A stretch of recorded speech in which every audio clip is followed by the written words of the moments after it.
You've probably seen YouTuber Amber Scholl's video, How I Get Everything I Want All the Time, and thought, yeah right, clickbait. But what if it's not? What if it's an actual formula? Well, that's what we're breaking down today. It's this wild mix of super intense work, radical belief, and a few surprising cheat codes. Let's get into it. So you hear the word manifesting, and your brain probably goes straight to this, right? This whole idea that if you just believe hard enough, the universe is going to magically drop your dreams right on your doorstep. It's a nice thought, but according to Amber Scholl, that is absolutely not how it works. She says that kind of passive wishing, it's a huge misconception. Her version of manifesting is, well, anything but passive. Okay, so this gets right to the heart of her whole philosophy. For her, manifestation isn't some kind of magic, it's a formula. And what's the main ingredient? It's work. We're talking intense, focused, every single day work to make your vision real.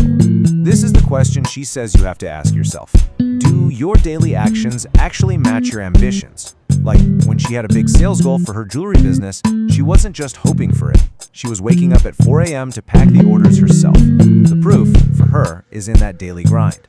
So the takeaway here is really simple. Your actions have to scream way louder than your wishes. So what's the first real step in her process? Well, it is not enough to just want to be successful or rich. That's way too vague. You have to know exactly what you want, down to the tiniest, most specific detail. And listen, she takes this to a whole other level.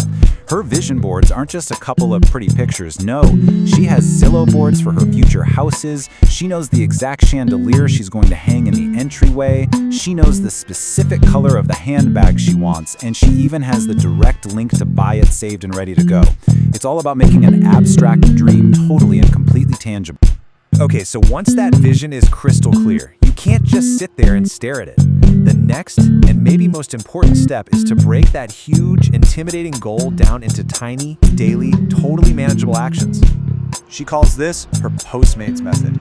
See, back when she was a delivery driver, if she wanted, say, a $75 pair of shoes, she didn't get all overwhelmed by the cost. She would just decide to pick up one extra delivery each day and put that cash aside. In 2 weeks, she had the shoes. It's the same method she uses today, just with, way bigger goals. The whole point is to break it down so it never feels impossible. And this quote just sums it up perfectly. The vision board, that's the dream, that's the wish. But it's those small daily actions, that's the actual spell that makes it all happen. The big idea is this. A vague dream is just a dream. But a specific dream with a daily plan, that's a project in motion. All right, now we get to the most famous part of her formula, maybe the most controversial too. After you have the specificity and the action plan, you have to, in her words, be delusional. So what on earth does she mean by delusional? She's talking about a belief that is so strong, it probably looks completely crazy to anybody on the outside. She actually describes it as being on a level that is, clinically, your friends should be worried about you. It's this total, unwavering commitment to the idea that your future reality is basically inevitable. And here's the story that kind of proves her point. Years ago, when she was a broke Postmates driver, she drove up to the absolute nicest apartment building in LA, totally starry-eyed, and she just walked up and told the doorman, "I'm gonna live here." He, of course, looked at her like she was nuts and told her to leave private property. But guess who lives in that exact building right now? She does. And she says this is proof that what looks like delusional trespassing at the time is actually just you manifesting your future. You're bending reality to fit your vision, not the other way around. So this whole delusion thing, it's really just a supercharged way of saying fake it till you make it. It's about actively rearranging your current physical reality to start matching the vision you have for your future. She doesn't even call it pretending, she calls it practicing. So how did she practice? Well, she'd put cheap rings into real Tiffany boxes that she bought. She kept fake luxury bags for years before she could ever afford the real thing. And, most famously, she covered her entire old apartment floor in fake marble contact paper.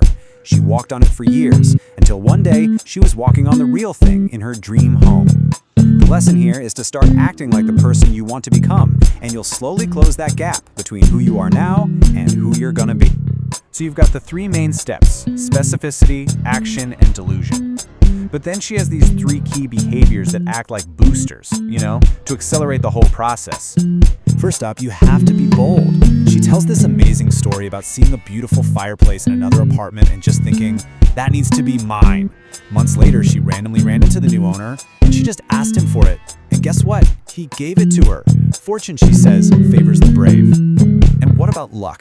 To her, luck isn't some magical force from the heavens. It's just what happens when preparation meets opportunity. It's simply about increasing your exposure to chance. You have to create your own luck by actually playing the game. She uses that old lottery slogan, you gotta play to win. That means buying the ticket, putting yourself in the right rooms, and always being prepared. Like having your business pitch ready in your pocket when you just happen to sit next to the head of Shopify at a dinner party. And the final booster is kindness. Now, this isn't about being nice just to get something back. It's about creating a world where people are genuinely rooting for you to win. So the takeaway is, your formula gets supercharged when you're bold enough to ask for what you want, prepared enough to get lucky, and kind enough that people actually want to help you. Okay, so that's the formula. But remember the title of her video? How I Get Everything I Want? So, when all is said and done, we have to ask the big question. Is it actually true? Has this whole formula of hard work, delusion, and boldness really resulted in her getting every single thing she's ever wanted all the time? And the answer, in this amazing, surprising twist at the very end of her own video, is no. She just admits it. Nobody gets what they want all the time. That's life. It's not perfect. And this right here is the real secret. This is the true moral of the story. The power isn't in obtaining everything. The power is in the relentless, the continuous, the bold act of going after it. Because look, you might not get everything you want, but what if you do?